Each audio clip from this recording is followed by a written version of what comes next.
परम्परायाः पोषकाः पाश्चात्यविद्वांसः अपि पुरस्क्रियन्ते। सत्यं। सद्य एव पद्मपुरस्कारेण बहुमानितेन पोलेण्ड् वास्तव्येन हि विद्वज्जनेन सह साधितः विशिष्टः संवादः प्रस्तूयते।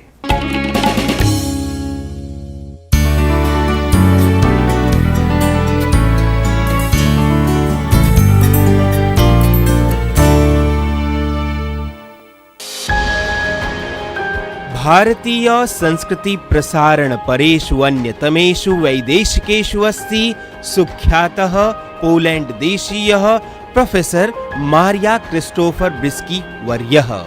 प्राच्य विद्या विशारदेन एतेन भारतं समागत्य नाट्यशास्त्रं, धर्मशास्त्रं, कामशास्त्रं, तंत्रशास्त्रं च सम्यक् अधीत्य विहितं विपुलम् अनुसन्धान कार्यम् अथ च पोलिश भाषायाम् अनूदितानि अनेकानि संस्कृत शास्त्राणि। विलक्षण प्रतिभायुताय भारत प्रेमिणे शिक्षा साहित्ययोः उत्कृष्ट योगदानार्थं भारत प्रशासनेन प्रोफेसर मारिया क्रिस्टोफर ब्रिस्की वर्याय प्रदत्तं पद्मश्रीः इत्यलङ्करणम्।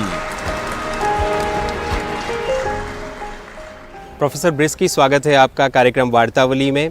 हाल ही में आपको पद्मश्री सम्मान से सम्मानित किया गया है।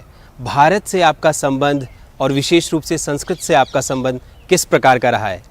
ये संबंध बहुत पुराना है, क्योंकि वो 1955 में मैं भारतीय विद्या का अध्ययन शुरू किया वारसा विश्वविद्यालय में। वहाँ मेरे गुरुजी प्रोफेसर एवगेनियुस शुश्केविच थे और बंगाल के एक बहुत ही अच्छे विद्वान भी हिरणमय घोषाल जो कि जिन्होंने हमको इतिहास, भारत इतिहास पढ़ाया था और पोलैंड में और बंगला भाषा। लेकिन बंगला भाषा में आगे चल के इसमें मतलब मैं कुछ नहीं किया, इसलिए सिर्फ इतना कह सकता हूँ कि अमी बांग्ला जानी ना। तो आपका पहला संपर्क भारत में बांग्ला से होता है? जी नहीं, क्योंकि इसके साथ साथ हिंदी उर्दू भी इसका अध्ययन हुआ है। वो डॉक्टर तत्याना रुतकोव्स्का जो कि रूस से आ गई है, वो उन्होंने हम लोगों को सिखाया हिंदी उर्दू और संस्कृत प्रोफेसर एवगेनियुस शुश्केविच मेरे गुरु थे। तो संस्कृत भाषा 5 साल तक संस्कृत भाषा हम पढ़ रहे थे। एक बहुत ही अच्छा किताब है संस्कृत भाषा पढ़ने के लिए वो प्रोफेसर आंद्रे गावरोन्स्की मेरे गुरु जिन्होंने ये लिखा है पोलिश भाषा में। तो ये बहुत सुविधाजनक था, क्योंकि जब पोलिश भाषा में इस तरह की किताब थी तो बड़ा सुविधाजनक था। मैंने अपना MA थीसिस तो मैंने हर्षवर्धन के नाटकों पर किया है। क्यों नाटक? क्योंकि मेरे माता पिता इरेना और तदेउश बिर्स्की वे सक्रिय थे थिएटर में, यानी रंगमंच नाट्य के क्षेत्र में। ये सारा जीवन इसमें सक्रिय थे, इसमें बहुत ही काम किया उन्होंने। काफ़ी नाम भी पा लिया पोलैंड में। हमारे सामने ये प्रश्न खड़ा हो गया कि नाट्य को कैसे भारतीय परंपरा में कैसे समझते थे। जो लोक का स्वभाव है वो अभिनय सहित जब मंच पर प्रस्तुत है वही नाट्य है। ये मेरे लिए बहुत महत्वपूर्ण था कि लोक स्वभाव यानी जो सही रूप है हमारे लौकिक परिवेश में उसी का अभिनय सहित मंच पर पेश करना वही नाट्य है। प्रोफेसर ब्रिस्की, आपने भारत में आकर नाट्यशास्त्र को पढ़ा, विशेष रूप से आपने संस्कृत के शास्त्रों का भी यहाँ पर अध्ययन किया। इस समय आप जो है वेदों पर पोलिश भाषा में अनुवाद लिख रहे हैं। कुछ आप बताना चाहेंगे कि किस प्रकार के वे सूक्त हैं और क्या विशेषता है उनकी? पहले मैं डॉक्टर वासुदेव शरण अग्रवाल का नाम लेना चाहता हूँ, क्योंकि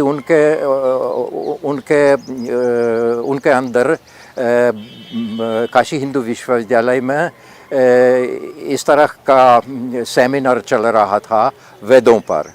तो और हमने दीर्घतमस का जो सूक्त है इसको इनके साथ पढ़ रहा था। इन्होंने बाद में इसको किताब के रूप में भी कर दिया था और ये मेरे पास है और मुझे ये बहुत मददगार मेरे लिए हुआ है क्योंकि मैंने इस सूक्त को पोलिश भाषा में अनुदित किया है, इसलिए कि इसमें एक मंत्र मैं समझता हूँ कि सबसे महत्वपूर्ण है, एकम सद्विप्रा बहुधा वदन्ति। ये मैं हमेशा इस उदाहरण का देता हूँ जब लोग कहते हैं नहीं हम ईसाई हम सब जानते हैं बाकी गलत, मुसलमान हम जानते हैं बाकी गलत। कभी हिंदुओं में भी ऐसा मिलता है कि सिर्फ हम सही। एकम सद्विप्रा बहुधा वदन्ति, ठीक है तुम इस सत्य को ऐसा नाम देते हो, मैं ऐसा नाम देता हूँ, लेकिन सत्य ही एक है जी, इसमें कोई दूसरा नहीं है। तो इसलिए मैं इस सारे सूक्त को का अनुवाद किया है, लेकिन इसके अतिरिक्त उसमें और काफ़ी गंभीर चिंतन मुझे मिल गया। प्रोफेसर ब्रिस्की, एक अंतिम मेरा प्रश्न है, उपनिषदों और वैदिक मंत्रों का जो वर्सावा विश्वविद्यालय के बाहर दीवार पर लिखा जाना है, यह विचार किस प्रकार से आया? देखिए, आशा करता हूँ कि कुछ मेरी ओर से भी प्रोत्साहन इसमें था, क्योंकि ये मेरी शिष्य ने चुन लिया तीसरा मंडल से वो सूक्त जिसमें गायत्री है, जिसमें गायत्री मंत्र है, महामंत्र। हाँ, गायत्री महामंत्र। इसलिए उन्होंने इस सूक्त को चुन लिया क्योंकि हम जब हमारे ईसाई भाइयों से बात करता हूँ तो कहता हूँ कि जैसे आवर फादर है हमारे ईसाई परंपरा में, ऐसे ही हमारे हिंदू भाइयों के लिए ये गायत्री मंत्र है। ओम भूर्भुवः स्वः तत्सवितुर्वरेण्यं भर्गो देवस्य धीमहि धियो यो नः प्रचोदयात्। और मैंने इसका भी पोलिश भाषा में अनुवाद किया है। प्रोफेसर ब्रिस्की, आपकी भारतीय सेवा से, भारत के शास्त्रों की प्रति अनन्य सेवा से हम सभी निश्चित रूप से गौरवान्वित हुए हैं। आपसे निश्चित रूप से प्रेरणा मिलती है और भारत और पोलैंड के जो सांस्कृतिक और साहित्यिक जो संबंध हैं इसी प्रकार भविष्य में बनते रहें, इसी आशा के साथ नमस्कार। नमस्कार। मैं भी आभारी हूँ कि आपने समय निकाला हमसे बात करने के लिए।